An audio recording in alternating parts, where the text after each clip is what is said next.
Welcome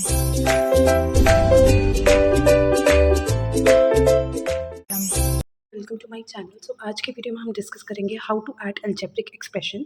तो algebraic expression को कैसे ऐड करते हैं, सब्ट्रैक्ट करते हैं, ये सब हम देखेंगे। यहाँ पे हम एक बेसिक मेथड भी देखेंगे एंड प्लस कॉलम मेथड से कैसे हम चीज़ें सॉल्व करते हैं वो भी देखेंगे। तो सबसे पहले बेसिक की बात करते हैं। तो अलजेब्रिक एक्सप्रेशन क्या होता है? अलजेब्रिक एक्सप्रेशन ये एक ऐसा एक्सप्रेशन होता है जिसमें आपको नंबर भी देखने को मिलेंगे, वेरिएबल भी देखने को मिलेंगे। तो इसको हम बोलते हैं वेरिएबल, एंड जो इसके साथ वाला नंबर होता है एंड जो इसके साथ होता है उसको हम बोलते हैं कोफिशिएंट। तो दिस इज़ बेसिक। तो जो भी आपको ये लेटर्स देखने को मिलते हैं ABC के, इनको वेरिएबल्स बोलते हैं एंड साथ वाले को कोफिशिएंट बोलते हैं एंड ये पूरे को अलजेब्रिक एक्सप्रेशन बोलते हैं। ठीक है, अलजेब्रिक एक्सप्रेशन की बात करें तो पॉलिनोमियल्स अलग अलग तरह के होते हैं, मोनोमियल होते हैं, बाइनोमियल, ट्राइनोमियल। ठीक है, तो यहाँ पे ये जो है ये मोनोमियल है, क्योंकि यहाँ पे एक ही वेरिएबल है। ठीक है, तो ये तो हो गया थोड़ा सा बेसिक। अब हम बात करते हैं एडिशन की। तो जब भी आपने ऐड करना है अलजेब्रिक एक्सप्रेशन को, आपको सिर्फ 3 चीज़ें याद रखनी है। सबसे पहला आपका स्टेप होना चाहिए कि जो भी हमारी लाइक टर्म्स हैं, ठीक है, उनको आप एक तरफ करके लिख लो और जो अनलाइक टर्म्स हैं उनको आप दूसरी तरफ करके लिख लो। पहला स्टेप हमेशा यही होना चाहिए। दूसरे स्टेप की अगर हम बात करें तो जो भी साइंस होंगे, ठीक है, जो भी आपकी ब्रैकेट्स बनेंगी वो उनको आपको पहले सॉल्व करना है।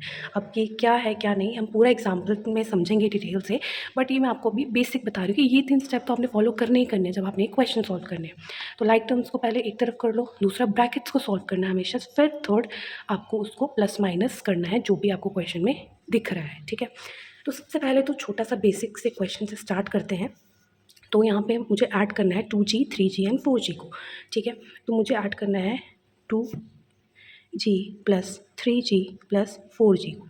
सबसे पहला काम मैंने क्या बोला आपको, लाइक टर्म्स को एक तरफ करना, मतलब जो सेम टर्म्स हैं। अब आप देख रहे हो यहाँ पे भी G वेरिएबल है, यहाँ पे भी G वेरिएबल है, यहाँ पे भी G वेरिएबल है, मतलब ये तीनों सेम है ना, तीनों सेम है, ये लाइक टर्म्स है, मतलब ये ईजिली ऐड हो सकती है। तो आपको G लिख देना है एंड साथ वाले जो कोफिशिएंट है उनको ऐड करना है, 4 5 6 7 8 9। तो इसका आंसर आ गया 9G। ठीक है, ये था एडिशन की कैसे करते हैं हम अलजेब्रिक एक्सप्रेशन को ऐड। एंड आपको शायद ये पता होगा या नहीं, जब भी हम कोई भी दो वेरिएबल्स को ऐड करते हैं, जैसे मैंने A और A को ऐड किया तो ये 2A बनता है।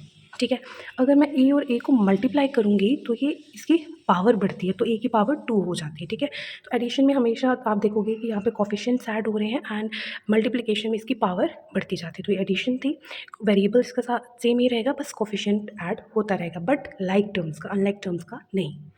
मूविंग ऑन, अभी एग्जाम्पल भी देख लेते हैं। तो यहाँ ऐड करना है मुझे 3A प्लस A प्लस 6, ये ऐड करना है। अब आप यहाँ देखो, यहाँ पे A वेरिएबल है, यहाँ पे भी A वेरिएबल है, पर यहाँ पे A वेरिएबल नहीं है, मतलब ये जो है ये दोनों लाइक टर्म्स है और ये लाइक टर्म नहीं है। ठीक है, तो मतलब सिर्फ और सिर्फ ये दोनों ऐड होंगे आपस में, ये इनके साथ ऐड नहीं हो पाएगा। तो 3A प्लस A क्या हो जाता है 4A। अगर कोई भी वेरिएबल लिया है, जैसे मैंने B वेरिएबल लिखा है, इसके साथ कुछ भी नहीं लगा है, मतलब इसके साथ 1 होता है, तो आपको 1 लिखने की ज़रूरत नहीं है, सिंपल वेरिएबल लिखा होता है। तो यहाँ पे A था, इसके साथ कुछ नहीं है, मतलब 1 है, तो 3 + 1 4A हो गया, ये हो गया सॉल्व। अब बचा 6, तो 6 को वैसे ही हम लिख देंगे, क्योंकि अगर इसके साथ सिंपल अगर कोई फॉर एग्जाम्पल कोई नंबर होता 3 तो इसके साथ ऐड हो जाता, बट यहाँ पे कोई है नहीं इसका साथी, अकेला है, इसके साथ कोई भी लाइक टर्म है नहीं, तो ये वैसे का वैसा ही आ जाएगा। So this is your answer. अब हम स्टार्ट करते हैं अपने क्वेश्चन सॉल्व करना। सबसे पहला क्वेश्चन है y एंड y को ऐड करना है, तो y प्लस y। तो ये मैंने क्या बोला कि वेरिएबल के साथ कुछ नहीं है, तो मतलब 1 होता है, तो 1 + 1 क्या हो गया 2y, तो इसका आंसर आ गया। ठीक है, अब मुझे ऐड करना है 7 - 5v 2v 3v। जब भी हमने कोई भी चीज़ को ऐड करनी है तो जो पूरा हमें टर्म दिया है हमने उसको पूरे को ऐड करना है। कुछ लोग क्या करते हैं कि यहाँ पे साइन को इग्नोर कर देते हैं, साइन को भूल जाते हैं। जब भी आप इस साइन को अगर भूल जाओगे, सिंपल ऐसे ही ऐड कर दोगे, तो आपका आंसर हमेशा गलत आएगा। तो जब भी आप कोई टर्म देख रहे हो उसको ध्यान से देखना है, उसके साथ जो साइन लिखा है वो उसको साथ लेके चलना है।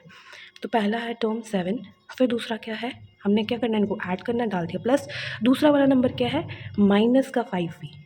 ठीक है, इस तरह से लिखना है ब्रैकेट में, आपको ऐसे नहीं लिखना है 7 + -5v, ऐसे नहीं लिखना है, आपको उसको ब्रैकेट में रख के लिखना है। फिर आ गया 2v प्लस 2v, फिर आ गया 3v। ठीक है, अब सबसे पहला काम क्या कर दिया हमने, मैंने क्या बोला था कि जो लाइक टर्म्स हैं उनको एक तरफ कर दो, फिर ब्रैकेट्स को सॉल्व करो। यहाँ पे आपको दिख रहा है ब्रैकेट एक, इसको पहले सॉल्व करते हैं। 7 वैसा का वैसा ही आ गया, एंड जो नंबर के आगे साइन लगा है वो उसका साइन होता है, उसके पीछे वाला साइन नहीं होता उसका। ठीक है, यहाँ पे 7 प्लस का है, इसका आगे कुछ नहीं लगा, मतलब ये प्लस का है। ठीक है, अब 5v माइनस, अब अब मुझे ब्रैकेट सॉल्व करना है, तो आपको पता होगा प्लस माइनस क्या होता है, माइनस होता है। तो यहाँ क्या बन गया, माइनस 5v वैसे का वैसा ही आ गया, 2v वैसे का वैसा ही आ गया, 3v वैसे का वैसा ही आ गया। अब आप देख सकते हो 7 के साथ तो कोई वेरिएबल नहीं लगा, इन तीनों के साथ वेरिएबल लगा और सब सेम वेरिएबल है, मतलब ये तीनों ऐड होंगे, ये वाला ऐड नहीं होगा, वैसा का वैसा ही रहेगा क्योंकि इसके साथ वाला कोई भी सेम नहीं है। ठीक है, तो 7 वैसा का वैसा ही रहेगा। अब इसको सॉल्व करूँ तो अब आपको ये 3 दिख रहे हैं, ठीक है, टर्म्स दिख रही हैं। अब आपको अगर कन्फ्यूजन होती है कि इनको कैसे सॉल्व करना है, सबसे पहले आप यहाँ पे देखो, यहाँ पे 2 जो टर्म्स हैं वो प्लस वाले हैं, तो सबसे पहले आप इनको प्लस कर लो। 3 + 2 क्या हो गया, 5v। तो मतलब इन दोनों को जब मैंने प्लस किया आ गया 5v। पीछे क्या बचा, माइनस का 5v। पीछे क्या बचा, माइनस का 5v। तो माइनस का 5v, इन दोनों को सॉल्व किया क्या आ गया, प्लस का 5v, है ना। तो अब आप इजीली सॉल्व कर सकते हो इसको। तो 7 तो वैसा का वैसा ही आ जाएगा। अब देखो प्लस माइनस माइनस, तो 5 में से 5 गया 0, तो मतलब यहाँ पे कुछ भी नहीं बचा, तो इसका आंसर क्या आ जाएगा, 7 इसका आंसर आ जाएगा। ठीक है, अब नेक्स्ट क्वेश्चन देखते हैं। अब यहाँ पे मेरे पास है -2e 4e एंड 2e का क्यूब। तो ऐड करना है, फर्स्ट टर्म आ गया -2e + 4e + 2e की पावर 3। अब आप यहाँ पे देखोगे, यहाँ पे वेरिएबल ई है, यहाँ पे भी वेरिएबल ई है, पर यहाँ पे वेरिएबल ई का क्यूब है।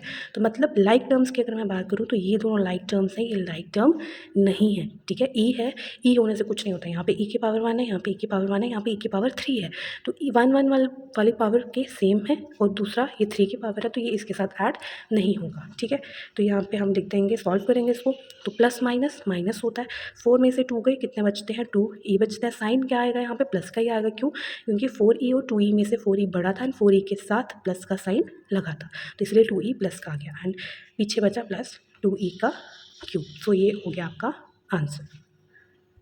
इसी तरह से नेक्स्ट वाला क्वेश्चन है, यहाँ पे हमें ऐड करना है 2d प्लस -8d को प्लस -3d को प्लस 7, ब्रैकेट लगाना नहीं भूलना है। ठीक है, 2d ब्रैकेट सॉल्व करने हैं, plus minus -8d plus minus -3d plus 7। ठीक है, like terms D D D and ये कांस्टेंट है, तो ये साइड में रहेगा। अब 2d 8d एंड 3d, अब मैंने आपको बोला था कि तीनों इकट्ठे नहीं सॉल्व कर सकते, पहले 2 को कर लो। तो ये माइनस माइनस वाला है, तो पहले आप इन्हीं को ही सॉल्व कर लो। ठीक है, तो माइनस माइनस क्या होता है, प्लस होता है। तो 8 + 3 कितने हो गए, 11 हो गया, साथ में आ गया वेरिएबल। अब साइन की बात करेंगे, साइन क्या आएगा, 8d और 3d में से 8d बड़ा था, 8 के साथ क्या लगा था, माइनस का साइन, तो आंसर में भी माइनस का साइन आ जाएगा। इन दोनों को सॉल्व करके 11d आ गया। अब बचा पीछे 2d, ये आ गया -11d और यहाँ का 7। अब अगेन ये दोनों सॉल्व हो जाएंगे, तो यहाँ पे आ जाएगा प्लस माइनस माइनस, तो 11 में से 2 गए, 9d बचा। साइन क्या आएगा, माइनस का आएगा। क्यों, क्योंकि 11d बड़ा था, साथ में इसके माइनस का साइन था, तो माइनस आ गया। पीछे बचा प्लस का 7, तो ये आपका आंसर आ गया। ठीक है, नेक्स्ट आता है 6wz -3 -4wz। तो 6wz प्लस -3 प्लस -4wz। ठीक है, तो 6wz आ गया, प्लस माइनस माइनस आ गया, प्लस माइनस माइनस आ गया, 4wz हो गया। अब सेम लाइक टर्म्स को एक तरफ करो, wz है यहाँ पे वेरिएबल, wz है यहाँ पे कोई वेरिएबल नहीं है, तो इन दोनों को साथ में कर लो। 6wz जब मैंने बोला साथ में कर लो, तो साइन भी साथ में लेके जाना है। ये साइन अगर आपने गड़बड़ी की तो आपका जो आंसर है वो भी गड़बड़ जाएगा। ठीक है, तो यहाँ पे 4wz है, 4wz के साथ क्या लग गया, माइनस का साइन, तो यहाँ माइनस आएगा। पीछे बचा माइनस का 3। अब इसको सॉल्व करेंगे, प्लस माइनस माइनस होता है।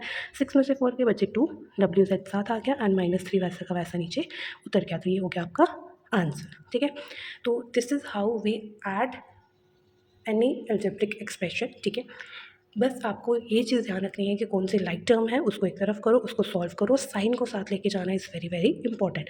सो आज की वीडियो में हम बस इतना ही करेंगे। नेक्स्ट वीडियो में मैं आपको बताऊंगी कि किसी भी अलजेब्रिक एक्सप्रेशन को कैसे हम सब्ट्रैक्ट करते हैं, एंड उससे नेक्स्ट वीडियो में हम देखेंगे कि हम कैसे कॉलम मेथड का यूज़ करके किसी भी अलजेब्रिक एक्सप्रेशन को ऐड या सब्ट्रैक्ट कर सकते हैं। तो thank you so much for watching.